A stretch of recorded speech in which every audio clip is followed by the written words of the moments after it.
doing something a minute ago. Like it was just it was like bobbing up and down, swaying around while holding its food.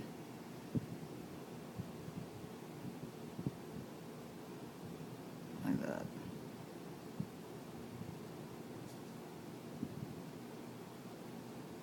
The food is pretty dead. I kind of crushed its head before I put it in there, so it shouldn't be really putting up a fight. Not to mention it's way little compared to Abby. This is Abby, by the way. It got really dark. It got really fuzzy. There we go. Sort of. Abby is my avicularia versicolor spiderling. I'm about to leave for a couple days to house sit. And I wanted to make sure that they didn't go hungry. It's been a few... I tried to give her a roach a couple days ago and she didn't eat it, so I took it out and thought maybe she was fixing a molt. I was hoping that she was fixing the molt, but she jumped on that worm pretty quick, so I guess not. She's been hungry. She doesn't come down from there very often, so I have to kind of put the food on her cork bark and coax it toward her so she knows it's there. Maybe she's retarded. No offense to retarded people. I realize that's not politically correct. Maybe she's slow or blind, or I should just stop talking. She's a special tarantula. There we go. She's special. She's very fuzzy. Can't really see how blue she is. You never really see it unless there's a flash.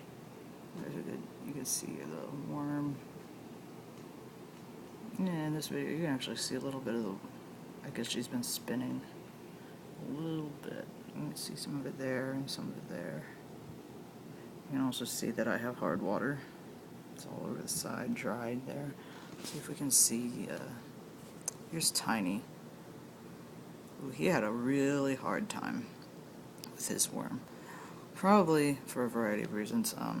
It's really hard to judge size of things when you're looking at it and they're not side by side. So sometimes you think the prey is small enough and then you toss it in with your tarantula and oops, it was twice its size. But he got on it fast and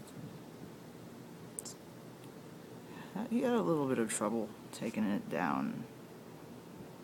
There was too much of this moss shit all over the floor and they were getting all tangled up in it and the worm was twisting and writhing and I was like, shit, something is gonna happen that's bad.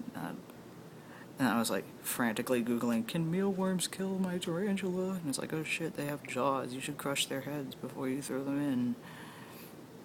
And they're gripped in this epic battle. And I was like, shit, does my tarantula have the worm or does the worm have my tarantula? At one point I couldn't see the worm, but the spider was just sort of flattened on the ground. And it looked like it was sinking. So I guess it was holding on and the thing was trying to burrow and the tarantula was just nope. That's him. Tiny. Aww. So I poked my tweezers down in there and decided to help him out.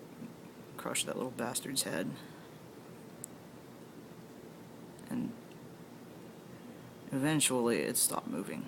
And the tarantula is still moving and he's having himself a meal. So he won and I will be more careful in the future. I don't want my babies to die.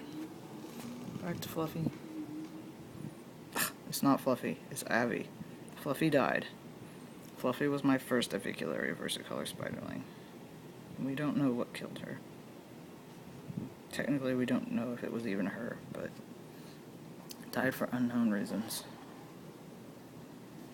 Some say that SADS, sudden avicularia death syndrome, is a thing, and they can die just they have a real propensity to do it for no reason. And some people say, oh, that's a myth. It's just you're overmisting or something like that. Okay, well, say bye-bye to the spiders. Bye-bye. God, it's really shaky. She threw up a really awesome, like, threat pose. I tried to get pictures of it, but all I got was, like, my fingerprint smudges on the outside of the glass. Acrylic. Bye-bye, Abby. Cousin Abby. Bullet tooth tiny. Okay. Bye, everyone.